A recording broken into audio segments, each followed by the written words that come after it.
If somebody were to come up to you and say, what do you envision yourself as? I mean, bosses do it all the time. Who are you? What are you? What are your goals? Give me your 5 to 10 year plan. Who are you in that vision that you have painted on the inside of your core? Who are you? The toughest part about that is trying to live out what we do envision. The personal expectations aren't being met by determination. And what do? We blame it. We blame it on big businesses for torturing our ambitions. Yet we've given up on so many personal visions. It's become too easy to fit in. You know what I'm talking about here? We just want to fit in. I'm going to work here for a moment to level things out just a bit. And when the time is right, I'm going to reach for a greater level of productivity. The race to the top features the footwork of not the best in the business, but rather those who have said, I'm going to sacrifice my soul.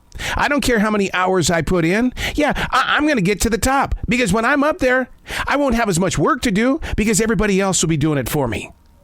We've been there. We live it every single day.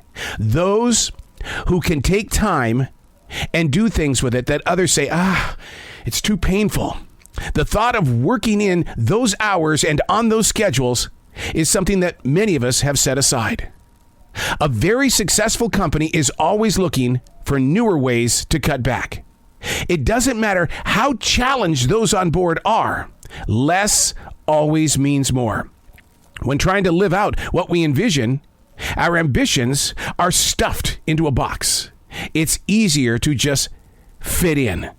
There's no such thing as a 9-to-5 job anymore. We work whatever they're willing to give or whatever they're willing to expand. And no matter what, if somebody doesn't show up, you're putting in the time. It doesn't matter what your personal life is, you're putting in the time. Hey, it's Arrow. This is The Daily Mess, a chronological walkthrough an everyday world. I am a daily writer. It's not a negative thought here. It's about awareness. It's about saying, yeah, that's what I do. I just fit in. And why do I just fit in? Because I don't want the stress that they've got. I can't. And yet your leadership qualities are sitting right there where you're fitting in.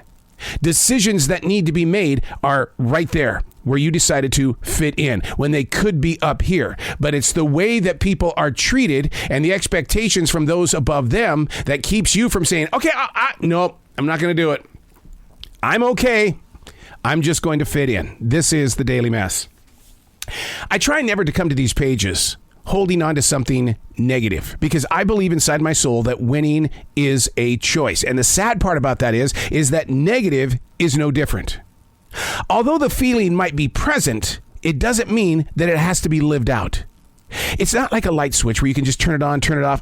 It doesn't work that way. Nor can you wish your negative energy away because it's weight. It's got a sound about it. The ambition is to identify what is negative. Don't give it any fuel. Even in weakness, it has that voice. But how loud will it play in your heart? I write every morning. The very reason why I sit down the very second I get up, because I need to get into my head and heart and clear things out. Not clean, but rather clear things out. I need to have a fresh new beginning.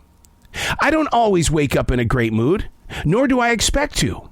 I have to move through multiple moments of dark thoughts, knowing that being open with reality will always win over assumption.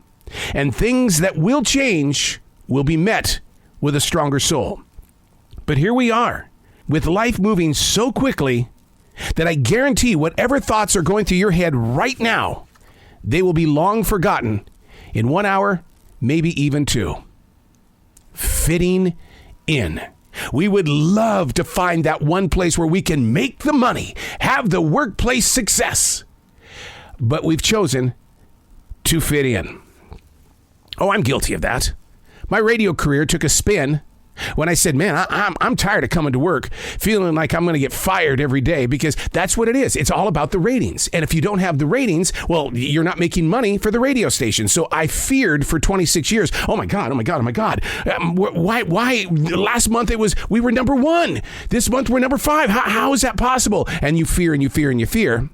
So I got into the production room, creating commercials, doing imaging. because I didn't want to have that stress anymore. So I decided to fit in. And now, several years later, now that I'm not in the industry of radio or terrestrial radio, it's a different story when it comes to podcasting. In my heart, it's still broadcasting. It's reaching you. But who I was in radio is not who I am today. And that's why I'm trying to share with you that fitting in can be comfortable or maybe a little bit of discomfort, but it's time to step through. You have learned things in your life and on your journey that needs to put things in place. You see how people are treated. You see how others are making their way to the top without making the stop, without getting the experience that is required in finding proper success. I love me some American Idol, America's Got Talent, The Voice. I love it. I love it. But what musicians don't love about those shows, they haven't put in the guts and the pain to be on that stage. You got a beautiful voice, but you didn't put in the time. You understand where I'm coming from now? You have put in the time, and we both fit in. And you wonder where your ambition is. You wonder where your drive is. Because if you give too much of your drive and too much of your voice, those above you are going to look down on you. They're not always inspired by your personal moments. Let's unlock the door from being a fitter inner, and let's find our place where we have a voice. I'm Arrow, and that's the Daily Mess.